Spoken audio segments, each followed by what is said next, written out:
nos preguntamos quién es nuestro mejor aliado, ¿qué contestamos? El pueblo. ¿Por quién estamos aquí? Por el pueblo. ¿A quién hay que servirle primero? ¿Con quién transformar? ¿En quién confiar? ¿Quién nos protege? ¿Qué somos? No se oye. Muchas veces. Pueblo, pueblo, pueblo. Gracias, pueblo.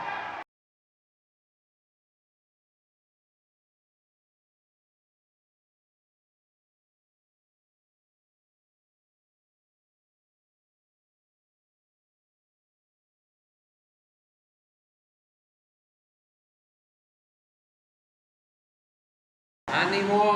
Hola mi México querido, hoy miércoles 19 de marzo del 2025, hoy mi presidenta Claudia Sheinbaum Pardo informó el tema de decreto leyes secundarias en materia energética y compromisos con los maestros y maestras y elección del Poder Judicial, que este 1 de junio del 2025 salgamos a votar por los jueces magistrados y ministros de la Suprema Corte. Empecemos a poner el video. Buen día. Bueno, hoy vamos a tocar 4 temas. Primero, Luz Helena nos va a explicar nuevamente las leyes que emitimos el día de ayer, el 18 de marzo, que son las leyes secundarias que tienen que ver con energía, derivadas de la reforma constitucional en materia energética. Son muy importantes, son varias reformas y es importante que el pueblo de México las conozca. Segundo, está aquí Mario Delgado, nos va a platicar la propuesta que hicimos ayer a los maestros, que es un compromiso de mi parte para los maestros de México, cuál fue la propuesta que planteamos, y es importante que todas las maestras y los maestros lo conozcan porque ha habido desinformación con respecto a la reforma a la ley del ISSSTE que enviamos. Ayer la retiramos por la desinformación que hay, pero el objetivo es seguir apoyando a los maestros y maestras y a los trabajadores del Estado en las deudas tan grandes que se han hecho a partir del FOBISSSTE y algunas otras compromisos que establecí con las maestras y maestros de México. Y después Rosa Isela nos va a platicar ahora sí de las boletas, cómo vamos a participar el 1 de junio, cómo está la votación del 1 de junio respecto al Poder Judicial, y antes de cerrar la conferencia, el detector de mentiras. Entonces vamos primero con Luz Helena. Con su permiso, Presidenta, muy buenos días a todas y todas. Ayer conmemoramos 87 años de la expropiación petrolera y no podía haber un día más adecuado para que la Presidenta de la República emitiera y publicara el decreto de la aprobación del paquete de 11 leyes relacionadas con el sector energético. Este paquete de leyes revierte de manera definitiva las llamadas reformas neoliberales iniciadas hace 30 años en materia de energía, que no solo fueron un fracaso, sino que comprometieron nuestra soberanía nacional.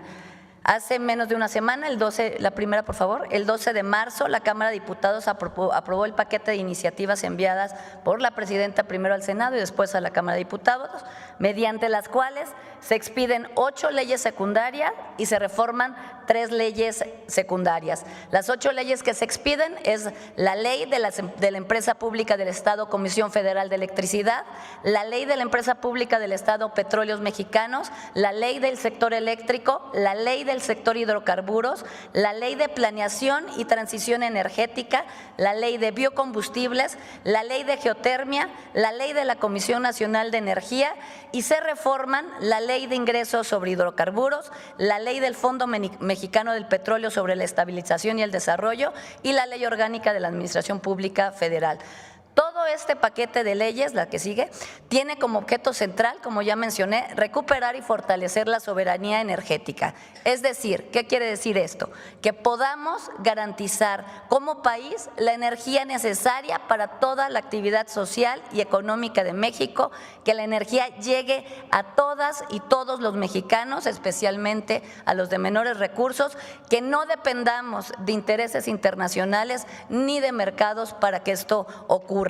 Se fortalecen las capacidades del Estado mexicano y de las empresas públicas retomando la planeación estratégica y se buscará garantizar el abasto de hidrocarburos y la autosuficiencia de combustibles, así como la generación de energía suficiente, segura y confiable, promoviendo la transición energética a través del uso sustentable de las fuentes de energía con las que dispone nuestra nación. Voy a explicar de manera muy rápida el contenido de cada una. Las leyes, la que sigue por favor, las leyes de las empresas públicas del Estado, CFE y Pemex.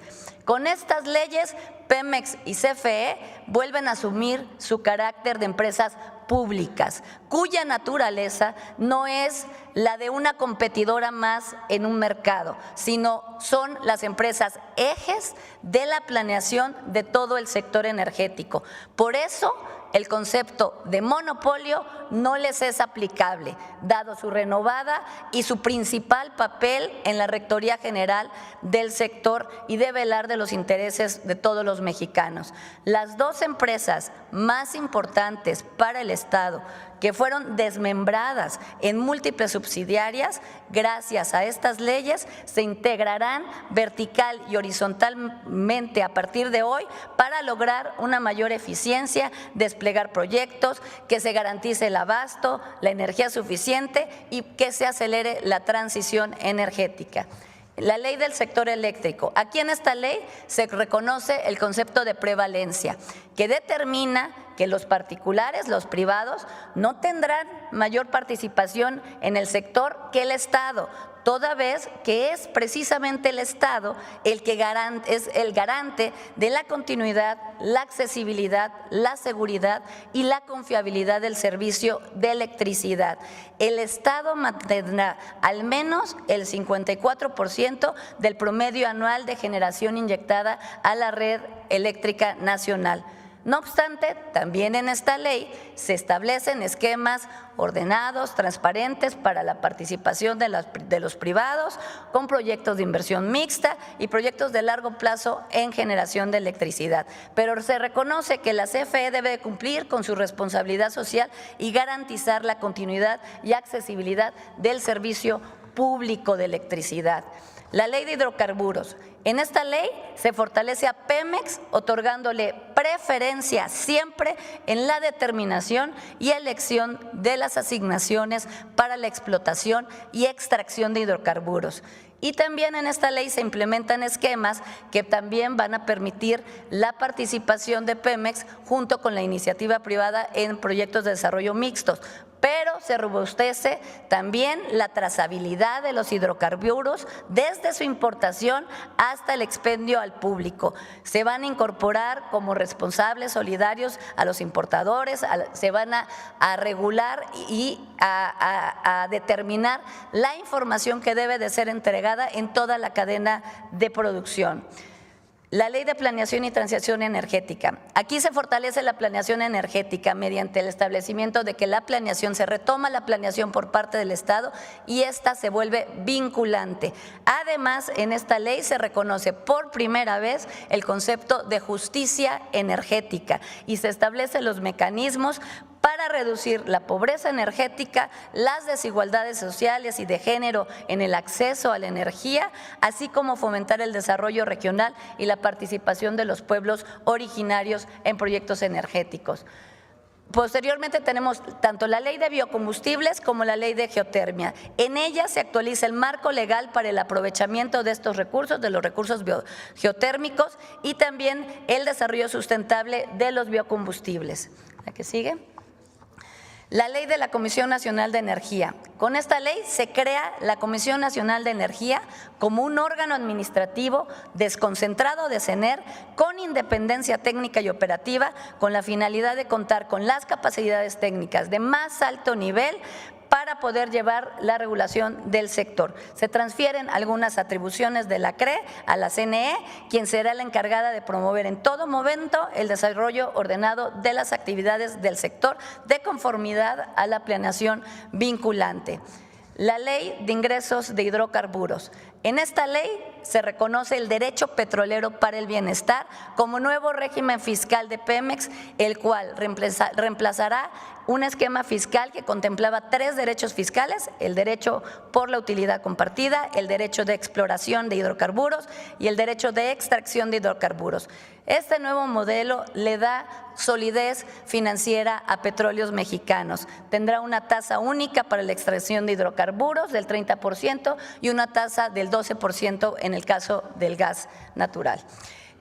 La ley orgánica, y por último, la ley orgánica de la Administración Pública Federal, donde se faculta a la CENER para llevar a cabo la actividad de planeación vinculante dentro del sector energético a mediano y largo plazo.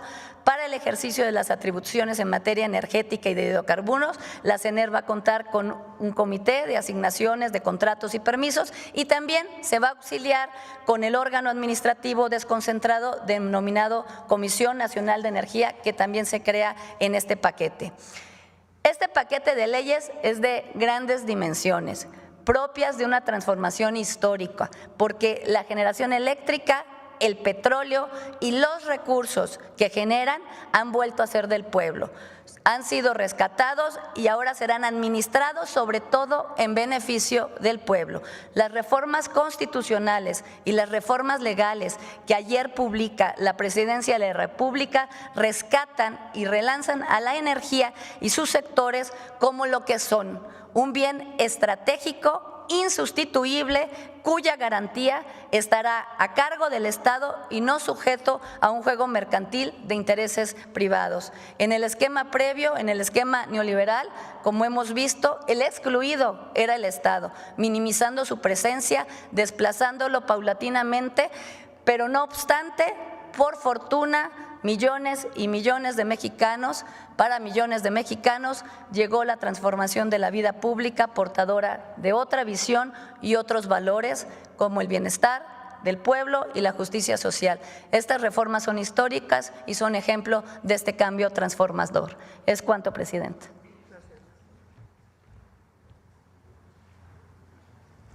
Mario.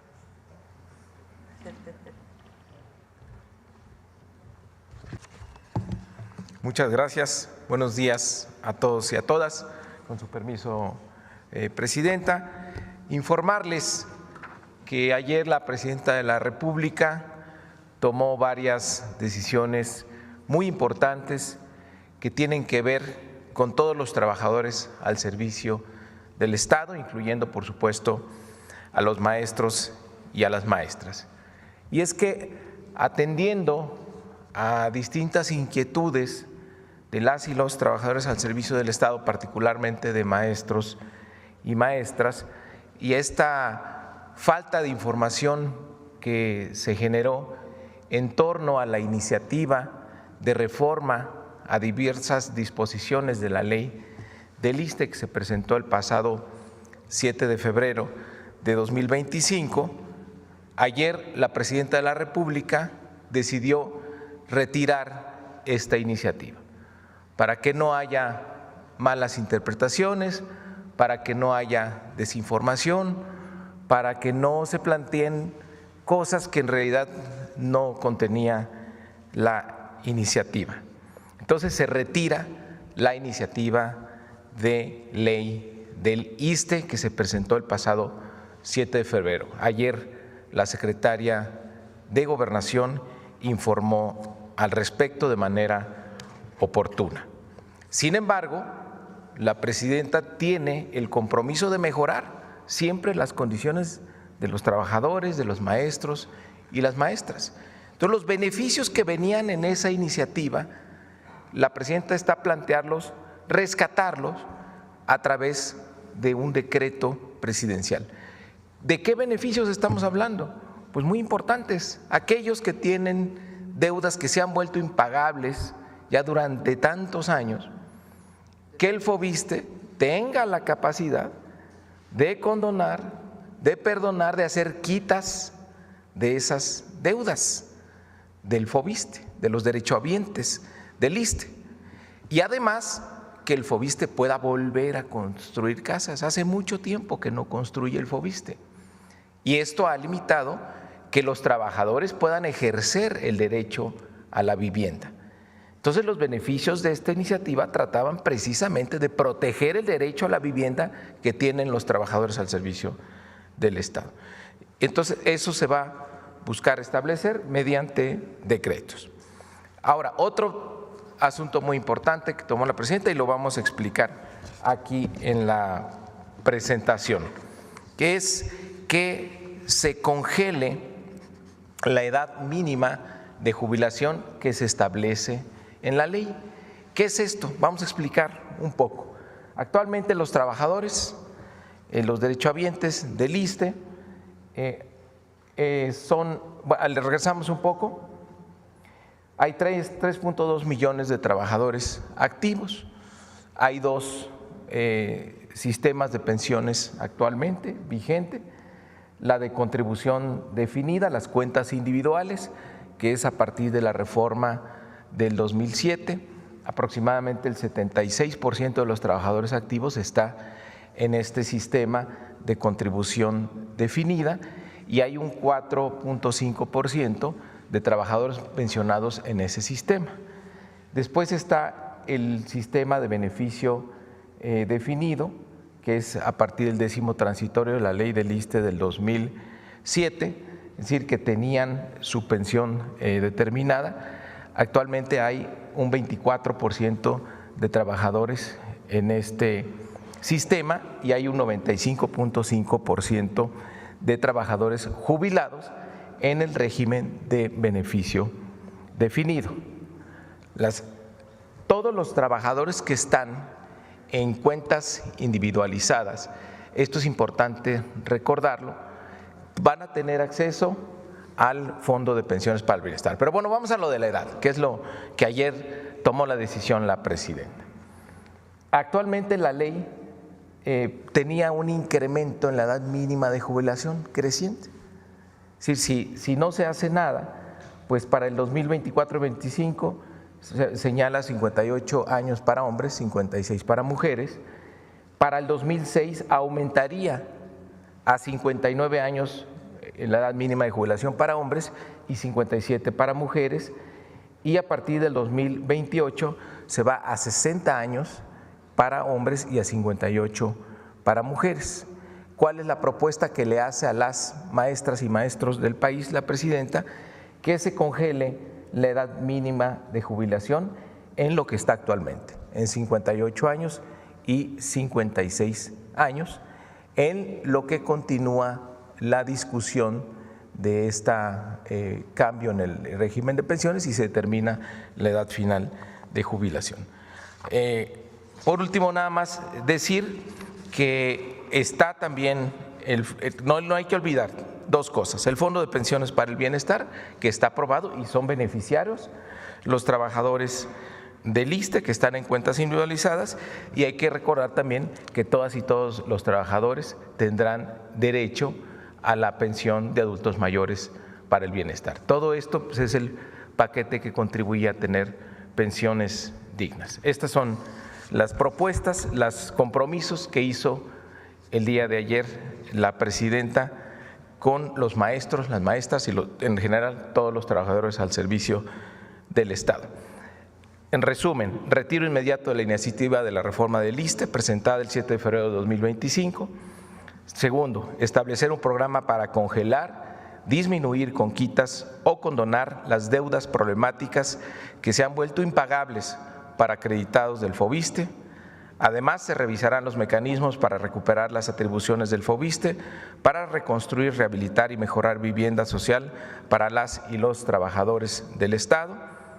Tercero, detener el incremento en la edad mínima de jubilación previsto en la ley para mantener en lo que está establecido para el 2024, en tanto continúan los trabajos de diálogo. Y quinto, organizar foros escuela por escuela para construir la propuesta alternativa para el ingreso, promoción y reconocimiento de las maestras y maestros que garantice sus derechos laborales, la transparencia y la cero corrupción en esta iniciativa que tiene la presidenta de la desaparición de la UCICAM. Y ayer mismo el Gobierno de la República reiteró el compromiso que tiene con el respeto a la libre expresión y manifestación y la no represión de los trabajadores al servicio del Estado. Es cuanto, presidenta.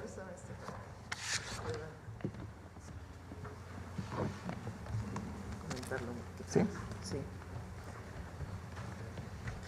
Voy a comentar un poquito más para que quede un poquito más claro.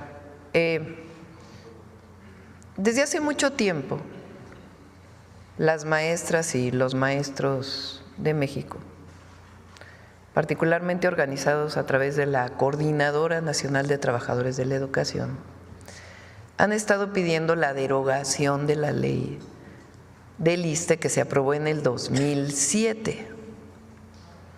¿Qué pasó en esa ley que se aprobó en el 2007? Cambió por completo el régimen de pensiones y ahora los maestros pues estaban jubilando con muy poquitos recursos. Y además los que ya se habían jubilado pues también tienen muy pocos recursos. Aun cuando es justa la demanda, pues siempre está el problema de cuánto presupuesto tenemos para poder cumplir con esa solicitud que están haciendo los maestros. En tanto, ellos están pidiendo que se disminuya la edad de jubilación a como estaba antes de la reforma del 2007. Entonces, eso. Y por otro lado, también están solicitando que un esquema que se planteó que se llama UCICAM, que es para la promoción de los maestros, desaparezca porque no fue lo más justo que se pudo hacer. Esa reforma se hizo en el 2019, echando para atrás la reforma de Peña del 2013. Nosotros vamos a mantener las pláticas con la CENTE, también con el CENTE de pláticas, pero particularmente con la coordinadora nos vamos a seguir viendo para seguir avanzando en todas las solicitudes que tienen, que en general son solicitudes justas. Ahora, ¿qué pasó? Nosotros enviamos una iniciativa de reforma a la ley del ISSSTE de muchas de las demandas que tenían los maestros, como lo del FOBISSSTE también. Sin embargo, pues hubo confusión en qué es lo que estábamos planteando. Se pensó que queríamos quitarle a todos los maestros un porcentaje o retirarles un porcentaje para fortalecer el ISSSTE. Y en el caso de los maestros, pues no era tal. Entonces, ayer hubo una reunión con la CENTE. ¿Qué propuesta les hice? Es la siguiente, esta es para todas las maestras y los maestros de México. La primera, el retiro inmediato de la reforma, la ley del ISSSTE presentada el 7 de febrero de 2025 para que no haya ninguna confusión. Ayer enviamos el oficio y ya fue retirada esa ley. Lo segundo, establecer un programa para congelar, disminuir con quitas o condonar las deudas problemáticas que se han vuelto impagables para acreedores del FOBISSSTE. Es decir, recuperar la idea de que los maestros y todos los trabajadores del Estado no tengan estas deudas impagables del FOBISSSTE, pero sin necesidad de modificar la ley del ISSSTE, sino a partir de un decreto de la presidenta, que ya estamos trabajando en él para que se pueda hacer. Y además, como ya cambió la Constitución para que el Infonavit pueda construir vivienda, también eso puede llegar al FOBISSSTE. Entonces, que el FOBISSSTE recupere su capacidad de construcción sin tocar la ley del ISSSTE. Entonces, por decreto hacemos estas dos características. Uno, quitar las deudas y dos, la capacidad de construcción del FOBISSSTE.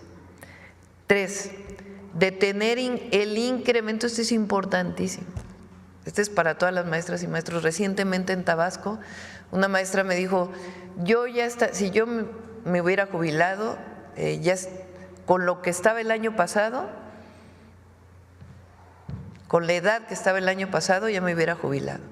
Pero resulta que la ley del 2007 aumenta las edades de jubilación cada 2 años.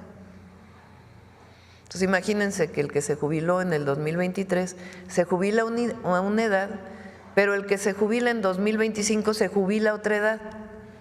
Y el que se va a jubilar en el 2027 a otra edad.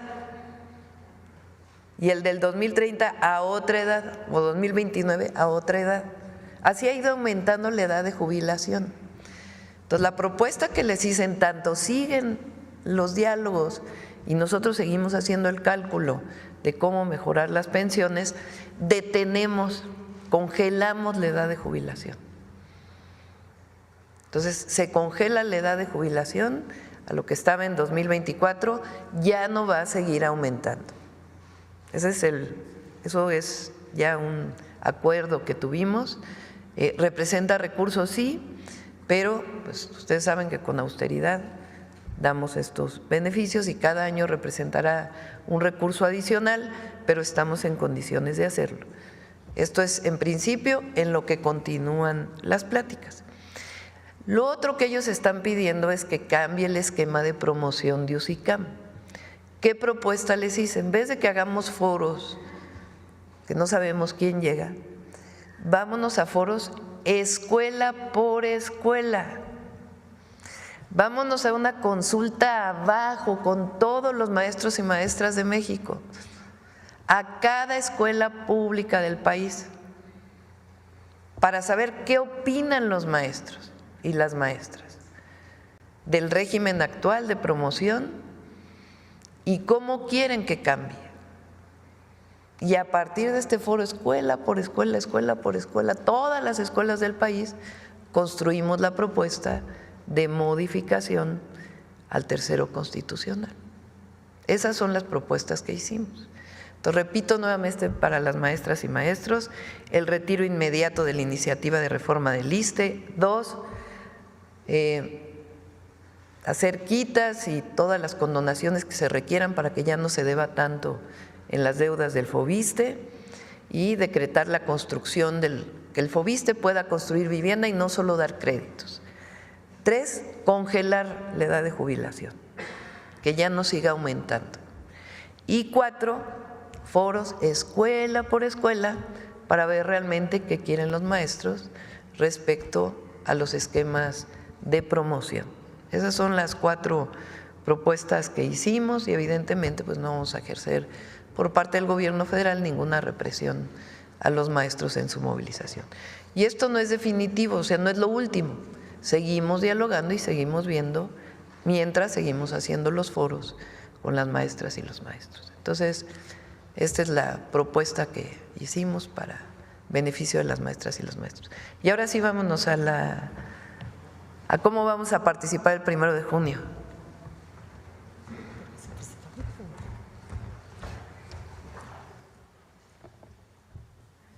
Gracias. Con su permiso, Presidenta, buenos días a todas y a todos. ¿Cómo participar en las elecciones del Poder Judicial? Adelante. El próximo 1 de junio, tú tienes la oportunidad de elegir un nuevo Poder Judicial que esté del lado del pueblo y que garantice la justicia para todas y todos. Adelante. Solamente como dato general, se van a instalar, de acuerdo a la decisión del Instituto Nacional Electoral, 84,202 casillas.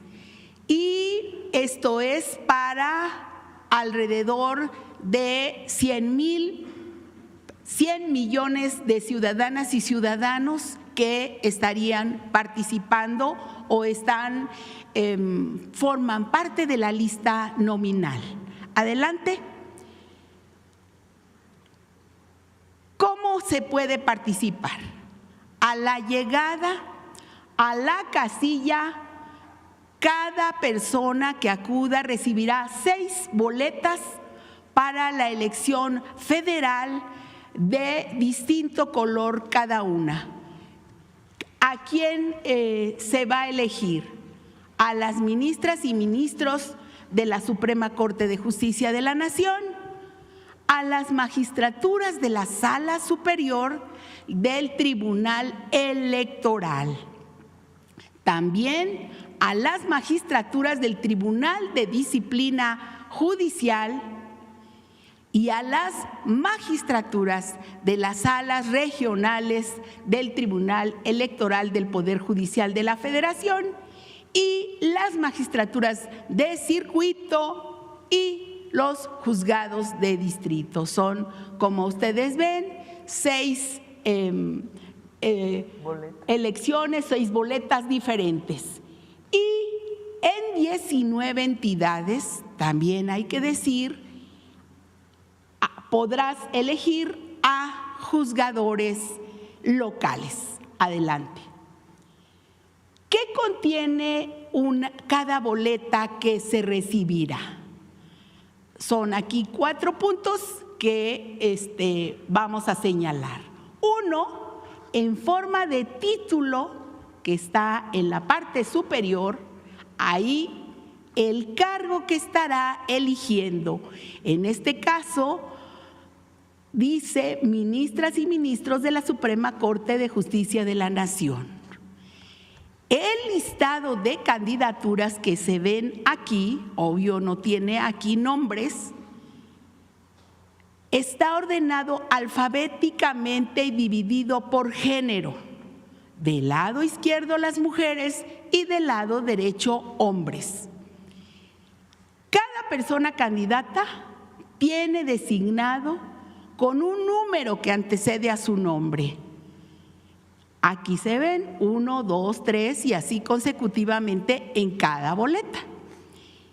Y en los recuadros con letras rosas, los que se ven a los lados, se identificará el poder por el que es postulada cada persona candidata. El poder ejecutivo, el poder legislativo, el poder judicial y también hay 2 letras que es EF cuando hay ministras y ministros en funciones. Adelante. ¿Cómo elegir a la persona candidata de tu preferencia? En las boletas se encuentran recuadros en blanco en la parte superior, las cuales corresponden a la cantidad de personas candidatas que deberás elegir. Para seleccionar a la persona de tu preferencia, tendrás que poner el número que antecede a su nombre. Del lado izquierdo elegirás únicamente a las candidatas mujeres y del lado derecho pondrás solo los números de los candidatos hombres. Adelante. Para ministras y ministros de la Suprema Corte de Justicia de la Nación, elegirán 5 mujeres y 4 hombres. Esto es en todo el país. Un total de 9. Y es una boleta morada, insisto, del lado izquierdo mujeres y del lado derecho los hombres. 5 mujeres y 4 hombres. Adelante. Para magistraturas de la Sala Superior del Tribunal Electoral del Poder Judicial de la Federación, deberán ponerse el número de una mujer y un hombre. Total, 2. Esto es lo que contiene esta boleta. Igual, esta boleta será azul y están del lado izquierdo mujeres y del lado derecho hombres. Adelante. Para magistraturas del Tribunal de Disciplina Judicial, se colocará el número de 3 mujeres y 2 hombres. Total 5 y la boleta es turquesa y vienen en el mismo sentido el género respectivo. Adelante. En el caso de magistraturas de salas regionales del Tribunal Electoral del Poder Judicial de la Federación, se deberá elegir los números de 2 mujeres y 1 hombre. La boleta es naranja y vienen aquí así colocados esta boleta. Adelante. Para el caso de las boletas que vamos a ver a continuación, que es la boleta rosa y amarilla, se tendrá como elemento adicional las especialidades por color. Para la especialidad penal es azul, para la especialidad administrativa es naranja y para la especialidad civil es morada, rosa. Adelante. Estas eran las que además se agrega lo anterior. Para las magistraturas de circuito deberá seleccionar el número de 1 mujer y 1 hombre por cada especialidad. En esta boleta que es rosa. Adelante. Para los juzgados de distrito se tiene que seleccionar el número de 1 mujer y 1 hombre por especialidad. Aquí vienen las especialidades que en esta boleta amarilla y los números correspondientes que se tienen que escribir. Adelante. Finalmente, decir que tu participación es muy importante. Por ello, te invitamos a visitar la página del Instituto Nacional Electoral, el INE, en donde se encontrará un micrositio específico con toda la información de la elección extraordinaria del Poder Judicial. Durante el periodo de campañas nos han informado que se ingresa al sistema Conóceles del INE, en donde se encontrará toda la información de la totalidad de los candidatos y insistimos a participar este próximo 1 de junio. Eso sería, presidenta. Gracias. Ahora sí, vamos a las preguntas. Adelante. Bueno, mi México querido, estos son los avances de mi presidenta, de decreto leyes secundarias en materia energética, y compromisos con los maestros y maestras, y la elección del Poder Judicial este 1 de junio del 2025, que todos salgamos a votar para cambiar los jueces y magistrados y ministros de la Suprema Corte. Bueno, mi México querido, nos vemos en el siguiente video. Adiós. Dios. Si nos preguntamos quién es nuestro mejor aliado, ¿qué contestamos? El pueblo. ¿Por quién estamos aquí? Por el pueblo. ¿A quién hay que servirle primero? ¿Con quién transformar? ¿En quién confiar? ¿Quién nos protege? ¿Qué somos? No se oye. Muchas veces. Pueblo, pueblo, pueblo. Gracias, pueblo.